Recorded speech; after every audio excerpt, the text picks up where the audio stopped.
People go missing every day, but entire families just going poof? That's rare. Hello everyone and welcome back to our channel. I'm your host Emily and today we're counting down our list of the top 10 families who disappeared without a trace. Coming in at number 10 is the Jamison family. Bobby and Sherilyn and their daughter Madison lived in a small town with just over 500 people in Oklahoma. So when they went missing, over 100 people engaged in the search. Now the family's truck was found alongside the road, but there didn't appear to be signs of a struggle. Wallets and cell phones were found inside, as well as the family dog. Nothing was found until 4 years later when human remains were discovered. It would take another year for those remains to be confirmed to be the Jamisons. Now numerous theories have come up over the years, although nothing has been substantiated. Some theories include that the Jamisons had recently had a run-in with a white supremacist they kicked out of their home. Bobby had an ongoing feud with his father, who had mafia ties, and had taken out a restraining order against him.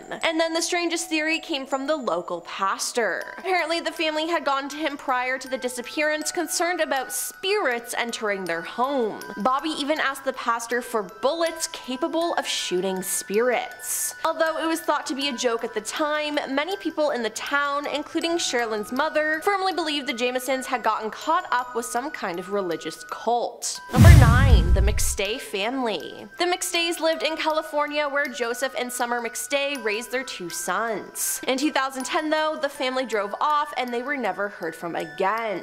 It was unclear where exactly the family was headed, but police found that "what documents do children need for traveling to Mexico" was the last searched terms in the family's online history. Surveillance footage also seemed to indicate the McStays had crossed the US-Mexico border, though it was too grainy to ever actually confirm. But in 2013 it would be confirmed that they never made it to Mexico. The remains of the McStay family were found buried in a shallow grave near Victorville, California, with evidence of blunt trauma thought to be from a sledgehammer also buried with the family. Attention soon turned towards Joseph's former business partner, Chase Merritt. Cell phone records indicate that Joseph had tried to call Chase the day of the disappearance, but he didn't answer. Chase had also written checks under Joseph's name in the days following the vanishing. In 2014, Chase was arrested and charged with first-degree homicide, and in 2020 he was found guilty and sentenced to death. Number 8. The Martin family. Kenneth and Barbara Martin left their Oregon house on December 7th, 1958 with their 3 daughters, Virginia, Susan, and Barbie. They planned on going out to the country for a little bit to collect some holiday greenery to use for Christmas decorations, but they would never return home. The family was officially declared missing when Kenneth didn't show up to work.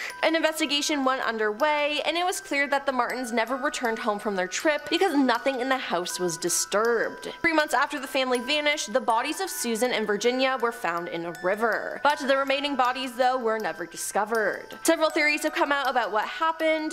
It has been theorized that Kenneth lost control of the vehicle and drove into the river. However, the car was also never found, so that seems unlikely. Number 7. The Godard Family. In August 1999, Dr. Yves Godard and his son and daughter rented a sailboat near Normandy, France, and were never heard from again. Suspicions began when investigators realized the sailboat excursion was not planned. Godard told the man at the rental place that he was going on a quick fishing trip and told him they expected to return some days later. Now on September 7th, 2 days after his scheduled return, a dinghy from the boat washed ashore with Goddard's checkbook and jacket. Investigators started to suspect something was wrong and checked the car he left in the rental's parking lot. There they found significant traces of blood and morphine and moved to investigate his home, where they also found blood. The blood matched that of Goddard's wife, Marie France, who had not joined her family on the boat. After the blood was found in their home, a formal homicide investigation was opened. Nothing came out of the investigation, as Godard and his son and daughter were still missing. Then in June 2000, fishermen dredged up his daughter's skull. 5 years later, Goddard's femur was found about 43 miles off the coast of northern France. The bodies of Marie France and his son have never been found, and investigators theorize Godard ended the life of his wife at their home and took his son and daughter on board the ship, which he planned to sink. Number 6. The Salomon Family. Sol Salomon immigrated to the United States from Israel with his family. Sol ran a small business, and due to some savvy real estate investments, they made good money. They lived in Northridge for 10 years until their disappearance. The family owned a few exotic cars and had quite a bit of money. However, when police examined their home after their disappearance, nothing was stolen and it did not appear to be a robbery. The only potential clue was some blood splattered in one room and a piece of carpeting that had suspiciously been removed and covered up. Later, the family's passports would be discovered on the side of the highway. Suspects have arisen over the years. Some theories point to the Israeli mafia being involved, though relatives deny that the Salomons had any mafia ties. At one point, the police suspected Harvey Radar, a business associate of Sol's,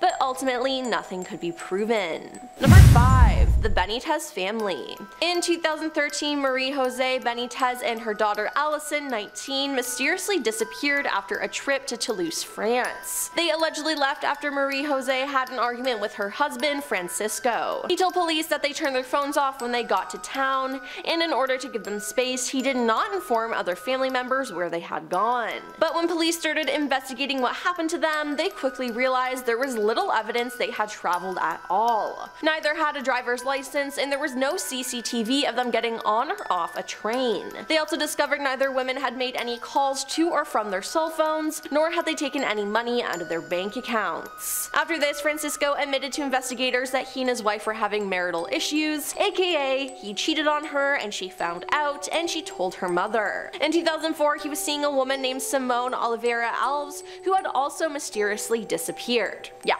I think Francisco is the problem here. With all the similarities between the cases, police opened an investigation into Francisco, but within 2 weeks he was dead. He uploaded a video online proclaiming his innocence and then ended his own life. Forensic analysis found Allison's blood in the family freezer, but because their bodies were never found, the case has never been solved. Number 4. The Hyde Family. In 1928, Bessie and Glenn Hyde were honeymooning in northern Arizona at the Grand Canyon when they vanished. They were traveling down the Colorado River by boat in October and planned to boat through the Grand Canyon. Glenn had run tough rivers before, but Bessie was new at it. The couple ran across other boaters a few weeks before their disappearance, who said they got the feeling that Bessie wanted to turn back, but Glenn was pushing her on.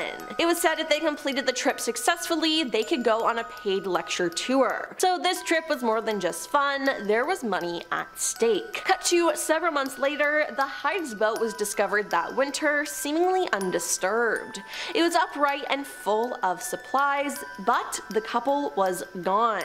Now there are many theories about what happened to the Hydes. Did they disembark and try a too difficult side hike? Did they have an argument that turned violent? Or were they abducted? There are conflicting reports about what happened to the Hydes, and there has been more than one Bessie Hyde sighting in the years that followed. Number 3. Step-siblings. Step-siblings Chloe Leverett and Gage Daniel lived with their grandparents Leon Bubba and Molly McLaren in Unionville, Tennessee. The siblings were last seen at the home at 6:30 p.m. on September 23, 2012. At 9:30 p.m. the house caught fire and burned to the ground. Bubba and Molly were found dead inside, along with their pet dog and bird. Now despite a thorough search of the wreckage by authorities, no trace of the siblings were found. Authorities are not sure of what caused the fire, however the county sheriff believed that it was an accident. The McLarens had over 30 propane tanks in the basement, and fire officials found evidence that the tanks had ruptured, however there was no sign of an explosion. However, forensic anthropologists found no evidence to support this. To date, no one knows what really happened to them. Their mother Cheryl believes that they were kidnapped and that the fire was intentionally set. 1 year after the fire, a witness reported seeing Chloe at a restaurant and took a photo. Cheryl believes the girl in the photo is her daughter, however authorities were unable to track the girl down. Number 2. The Rogers Family.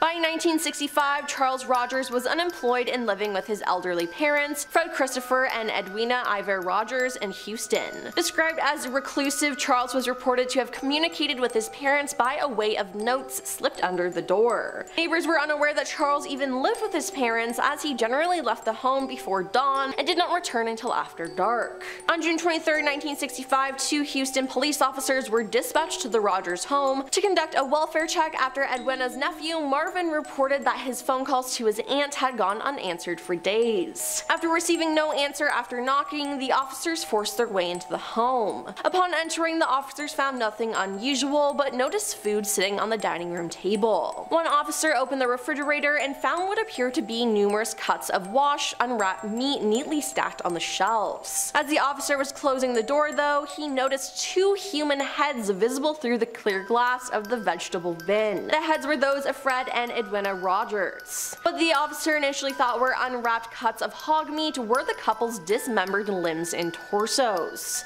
Police later discovered the couple's organs in a nearby sewer, while the other remains were never found. Now, there was little blood in the house and it appeared that it had been thoroughly cleaned, but what was found led to Charles's bedroom. There, police found a blood-stained keyhole but saw no trace of Charles himself. A search for him was launched and a warrant was issued as a material witness to the crime, but he was never found. In 1975, a Houston judge declared Charles legally dead so his estate could be probated. The case still remains officially unsolved and Charles remains the only suspect. And coming at number 1 is the Skelton Brothers. The boys, Andrew, Alexander, and Tanner, spent the holiday with their father, John Skelton, in Marcini, Michigan in 2010. Their mother, Tanya Zovers, was supposed to pick them up from her ex-husband the next day. However, she stopped hearing from John, so she went to his house. He wasn't home because he was at the hospital after he broke his ankle. He told hospital workers that he injured his ankle while trying to end his life. Police were able to get into his home where they found the house destroyed, but the boys weren't there. John has been accused of changing the story of where they were while he was at the hospital. He said they were with friends before telling investigators that the boys were given to an unknown woman.